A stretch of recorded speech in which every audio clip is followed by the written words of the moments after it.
Este vídeo é um resumo completo do livro Pai Rico, Pai Pobre. Neste vídeo você irá aprender os principais ensinamentos sobre o dinheiro que vão ajudar você a enriquecer. Parte 1. O medo da desaprovação da sociedade nos impede de sair da corrida dos ratos e de prosperarmos. Muitos de nós sabem ao que se refere a expressão corrida dos ratos. Mas se fôssemos perguntados, como definiríamos? Podemos dizer que é a rotina interminável de trabalhar para todo mundo, menos para você mesmo. Isso significa fazer todo o trabalho, enquanto os outros, o governo, os credores e os chefes ficam com a maior parte da recompensa. Em geral, falamos da corrida dos ratos como algo que todos nós fazemos parte. Ao mesmo tempo, falamos disso como algo que odiamos. Mas então, por que continuamos correndo como ratos? Porque a vida da maioria das pessoas é dominada pelo medo de ser desaprovado pela sociedade. Por exemplo, considere o mantra: vá para a escola, estude muito e consiga um bom emprego. Nós ainda ensinamos esse mantra, apesar de ser um conselho ultrapassado, fundado em ideias antigas de nossos pais. Naquela época, era provável que você conseguisse um emprego logo depois da faculdade, trabalhasse para a mesma companhia por décadas e conseguisse uma aposentadoria confortável. Porém, atualmente, essa não é mais uma receita garantida para uma vida livre de problemas financeiros ou da pobreza. A verdade é que você pode estudar muito, entrar em uma boa escola e conseguir um trabalho bem remunerado. E mesmo assim, não ver um crescimento financeiro, porque você ainda está preso na corrida dos ratos. Seus chefes, não você, estão ficando ricos com todo o seu trabalho árduo. No entanto, ainda acreditamos e seguimos esse mantra com medo de violar as expectativas que nos foram impostas desde o nosso nascimento. E qual o resultado disso? Podemos estar evitando a pobreza, mas certamente não estamos ficando mais ricos. Parte 2. O medo e a ganância podem levar pessoas financeiramente ignorantes a tomarem decisões irracionais. Quando se trata de dinheiro, todos, prósperos ou não, experimentam duas emoções básicas: ganância e medo. Se você tem dinheiro, provavelmente se foca em todas as coisas que poderia comprar. Ganância. Se você não tem, você se preocupa em nunca ter o suficiente. Medo. As pessoas que são ignorantes em saber administrar suas finanças estão mais propensas a deixar essas emoções conduzirem as suas tomadas de decisão. Por exemplo, digamos que você acabou de ser promovido e recebeu um belo aumento de salário. Você poderia investir esse dinheiro extra em algo como ações e títulos, o que faria você ganhar dinheiro com o tempo, ou você poderia se presentear com novas compras, com um novo carro ou uma nova casa. Se você é uma pessoa financeiramente ignorante, é aí que as emoções tomam o controle. O medo de perder dinheiro é tão poderoso que impede você de investir em ações ou outros ativos por causa dos riscos percebidos, apesar desses investimentos trazerem riqueza no longo prazo. Ao mesmo tempo, a ganância lhe inspira a gastar seu salário maior com um estilo de vida melhor. Por exemplo, comprando uma casa maior, o que parece uma opção muito mais real e segura do que comprar ações de uma companhia. Contudo, essa melhoria também significa uma hipoteca maior e contas maiores, o que também impede que você fique rico. É assim que o medo e a ganância impedem as pessoas financeiramente ignorantes de se tornarem ricas no longo prazo. Então, como podemos nos opor a esses fortes sentimentos? Obtendo conhecimento financeiro sobre coisas como investimentos, riscos e dívidas. Isso vai colocá-lo em uma posição melhor para tomar decisões racionais, mesmo diante da ganância e do medo. Parte 3. Apesar de ser vital para a prosperidade, tanto pessoal quanto da sociedade, não aprendemos sobre inteligência financeira. Muitas pessoas pensam que para ficarem ricas é suficiente ser talentoso ou capaz, mas na verdade, o mundo está repleto dessas pessoas, e muitas delas são pobres. O que falta a elas é a inteligência financeira, uma aptidão abrangente para assuntos financeiros como contabilidade, investimentos e assim por diante. Infelizmente, somos criados sem essa inteligência. Nosso sistema escolar é feito para treinar as pessoas em uma variedade enorme de assuntos, mas inteligência financeira não é um deles. Não são ensinados às crianças assuntos como economizar ou investir, e como consequência disso, elas não têm ideia sobre assuntos como juros compostos, como claramente evidenciado pelo fato que, atualmente, mesmo estudantes de ensino médio gastam todo o limite de seus cartões de crédito. Essa falta de treinamento em inteligência financeira é um problema não apenas para a juventude, como também para os adultos altamente educados, pois muitos deles tomam decisões ruins em relação ao dinheiro. Por exemplo, os políticos são geralmente vistos como pessoas bem instruídas, ou que dominam diversos assuntos. Mas há um motivo pelo qual os países acabam entrando em dívida pública. Muitos dos governantes têm pouca ou nenhuma inteligência financeira. As pessoas normais também podem ser espantosamente ruins em lidar com questões monetárias, como foi evidenciado pela falta de planejamento da aposentadoria. Por exemplo, nos Estados Unidos, 50% da força de trabalho não recebe aposentadoria, e o resto, aproximadamente 75%, tem aposentadorias insuficientes. Claramente, a sociedade nos deixou mal equipados em termos de conhecimento financeiro, cabendo ao indivíduo se educar por conta própria. Quando estamos procurando riqueza em tempos de grande mudança econômica, é ainda mais necessário aspirar a uma boa educação financeira de maneira independente. Parte 4. A autoeducação financeira e uma avaliação realista de suas finanças são os pilares para aumentar a sua riqueza. Você pode começar a jornada em direção à riqueza pessoal em qualquer momento de sua vida. Mas quanto mais cedo, melhor. Se você começar aos 20 anos, é muito mais provável que você se torne rico do que se começar aos 30 anos. Independentemente da idade, a melhor forma de começar é analisar as suas finanças, definindo seus objetivos e, então, adquirindo a educação necessária para alcançá-los. Primeiro, olhe honestamente para o seu estado financeiro atual. Com o seu trabalho atual, que tipo de renda você pode esperar agora e no futuro? E qual tipo de despesas você pode manter de maneira sustentável? Você pode descobrir, por exemplo, que aquele novo carro que você vem sonhando simplesmente não pode ser comprado. Depois disso, você será capaz de definir metas financeiras realistas. Você poderia dizer, por exemplo, que você quer que aquele carro esteja dentro do seu alcance dentro de um período de 5 anos. O próximo passo, então, é começar a construir a inteligência financeira. Considere isso como um investimento no maior bem que você possui, a sua mente. Você pode fazer isso de inúmeras maneiras, mas uma boa abordagem seria: trabalhe pelo que você aprende e não pelo que você ganha. Por exemplo, se você tem medo da rejeição, tente trabalhar por um curto período de tempo para uma empresa de rede de marketing. Você pode não ganhar um salário incrível, mas você vai aprender muitas habilidades sobre vendas e autoconfiança, que, por sinal, serão muito úteis no futuro. Você pode melhorar sua educação financeira no seu tempo livre. Se inscreva em cursos, seminários sobre finanças pessoais, assista a vídeos, leia livros sobre esse tópico e tente se relacionar com pessoas que dominam o assunto. Se você basear sua formação financeira nesses pilares, há uma boa chance de que você enriqueça algum dia.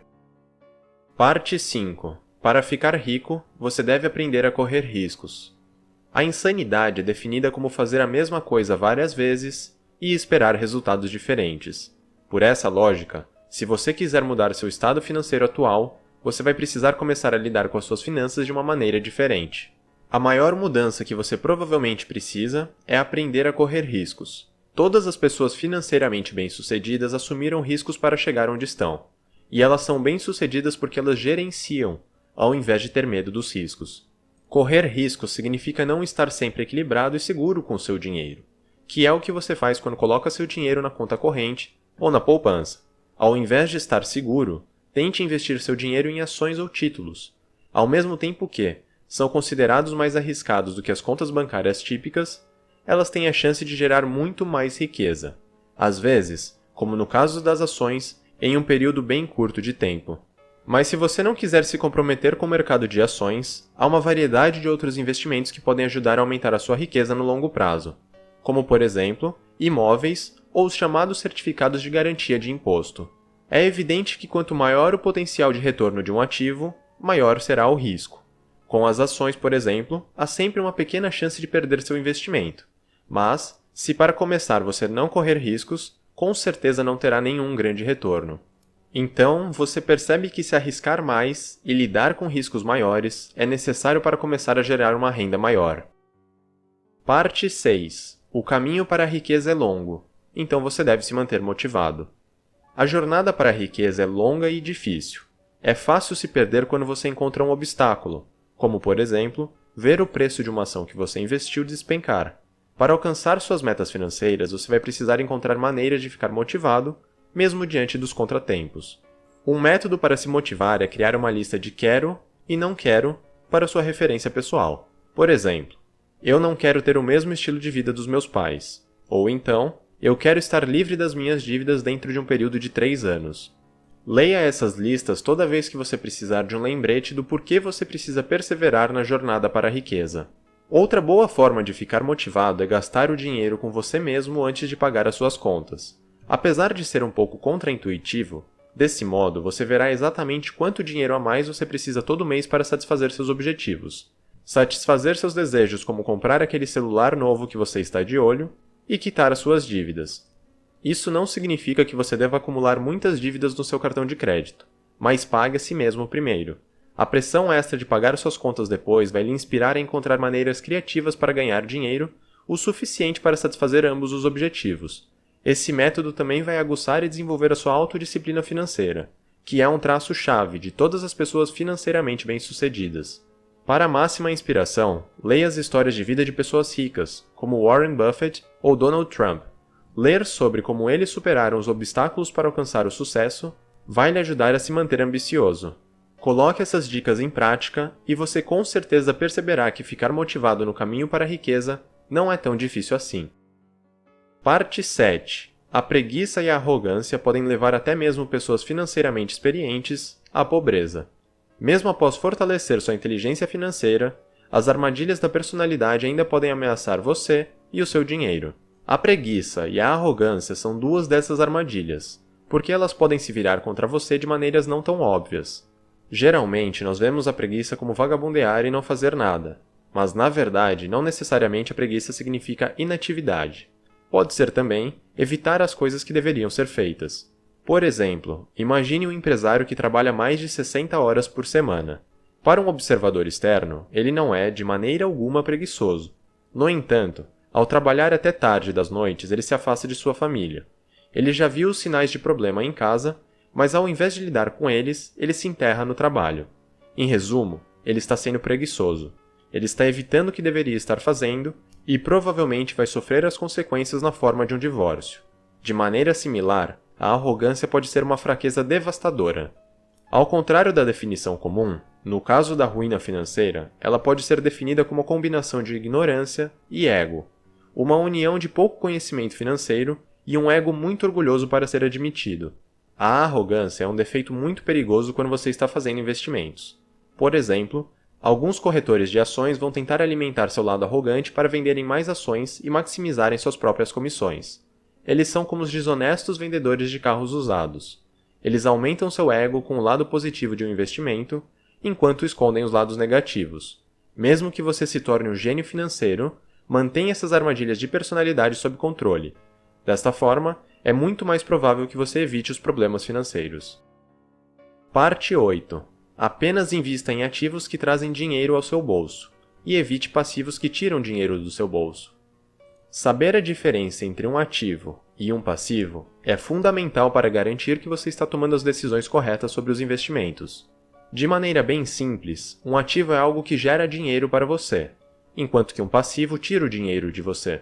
Dessa forma, fica claro que é muito mais provável que você enriqueça se investir em ativos. Os ativos incluem negócios, ações, títulos, fundos de investimento, imóveis para geração de renda, receitas de direito de uso de patentes, propriedade intelectual e qualquer outro ativo que gere renda, valorize ao longo do tempo e possa ser vendido a qualquer momento. Quando você investe em ativos, o seu dinheiro se torna seu empregado, trabalhando para criar renda para você. Quanto mais empregados você adquirir, melhor. O objetivo é conseguir uma renda mais alta possível do que as suas despesas, e então, reinvestir a renda excedente em mais ativos, colocando ainda mais dinheiro para trabalhar para você. Infelizmente, muitas pessoas confundem ativos com passivos. Por exemplo, em geral, uma casa é considerada um ativo, ou um bem, mas, na verdade, ela é um dos maiores passivos que você pode ter. Comprar uma casa geralmente significa trabalhar sua vida inteira para pagar uma hipoteca de 30 anos, impostos sobre a propriedade e custo de manutenção. E isso acaba ficando contra você de duas maneiras. Primeiro, é garantido que você terá um grande valor retirado da sua renda todo mês pelos próximos 360 meses. Segundo, essas 360 parcelas poderiam ter sido investidas em bens potencialmente mais lucrativos, como ações ou imóveis para serem alugados. Garantir que você sabe a diferença entre um ativo e um passivo significa que você será capaz de julgar com segurança no que investir o seu dinheiro e o que evitar. Parte 9. Sua profissão paga suas contas, mas é o seu negócio que vai fazer você se tornar rico. Muitas pessoas consideram a sua profissão e o seu negócio uma coisa só. Quando se trata de finanças pessoais, no entanto, há uma diferença fundamental. Sua profissão é qualquer coisa que você faça 40 horas por semana, que pague as suas contas, pague o supermercado e cubra os seus custos de vida. Geralmente, ela lhe dá um título específico: contador, vendedor, etc. Por outro lado, seu negócio é o que você investe tempo e dinheiro para ajudar a crescer seus ativos. Uma vez que a profissão apenas cobre as suas despesas, é improvável que ela sozinha vá enriquecê-lo. Para alcançar a riqueza, você precisa construir um negócio enquanto trabalha na sua profissão. Por exemplo, um chefe de cozinha que cursou uma escola de gastronomia e sabe todos os truques do comércio. Embora sua profissão, cozinhar, forneça dinheiro suficiente para pagar o aluguel e alimentar a sua família, essa pessoa ainda não está enriquecendo. Portanto, ela investe em um negócio, imóveis. Todo o dinheiro que sobra cada mês, ela investe em comprar ativos que gerem renda, apartamentos e condomínios que possam ser alugados. Ou então, considere um vendedor de carros que investe a renda restante de cada mês no mercado de ações. Em ambos os casos, as profissões oferecem renda o suficiente para sobreviver mensalmente. No entanto, ao colocar a renda extra em seus negócios, essas pessoas também estão aumentando seus ativos e progredindo em direção à riqueza. Sua profissão geralmente financia seu negócio no início. Por isso, é sensato manter seu trabalho até que o seu negócio comece a mostrar um crescimento sustentável. Quando isso começar a acontecer, seus ativos, e não a sua profissão, se tornarão sua principal fonte de renda. E isso sim é, de fato, o sinal da independência financeira. Parte 10. Entenda o Código Tributário para diminuir os impostos que você paga. Todo mundo sabe que os impostos diminuem o seu dinheiro, mas muitas pessoas não se importam em descobrir como podem diminuir os impostos que pagam. Há muitas formas de fazer isso legalmente. Uma maneira de reduzir a tributação é investir o seu dinheiro por meio da cobertura de uma empresa. Se você investir por meio de sua própria organização, o dinheiro é taxado de maneira muito mais branda do que se você investir em seu nome próprio.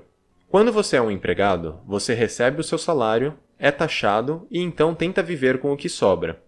Por outro lado, quando você está protegido pela sua empresa, você recebe, investe ou gasta tudo o que puder ou quiser e então é taxado apenas sobre o que restar. Nos Estados Unidos, as companhias têm outros benefícios também. Por exemplo, dívidas e passivos são colocados em nome da empresa, e não do proprietário, o que limita as perdas em caso de investimentos que deram errado. Assim, não é surpresa que as corporações possam ajudar as pessoas a enriquecerem mais rápido. Há também outras formas de diminuir seus impostos. É apenas uma questão de se educar sobre as muitas brechas e benefícios do sistema tributário do país. Ao se conscientizar de como o sistema funciona em seu país, você pode ser capaz de reduzir legalmente a quantidade de dinheiro que o governo tira de você. Resumo final. Por não sermos ensinados sobre inteligência financeira na escola, cabe a nós, como indivíduos, desenvolvermos esta característica por conta própria. Provavelmente, nós vamos apenas nos tornarmos ricos ou financeiramente independentes, uma vez que tenhamos um forte QI financeiro, um negócio próprio, uma empresa para reduzir os impostos e uma mente ambiciosa para nos apoiar. No final, o que você investe na sua mente é o que determina o seu sucesso, porque a sua mente é o ativo mais importante em qualquer situação financeira.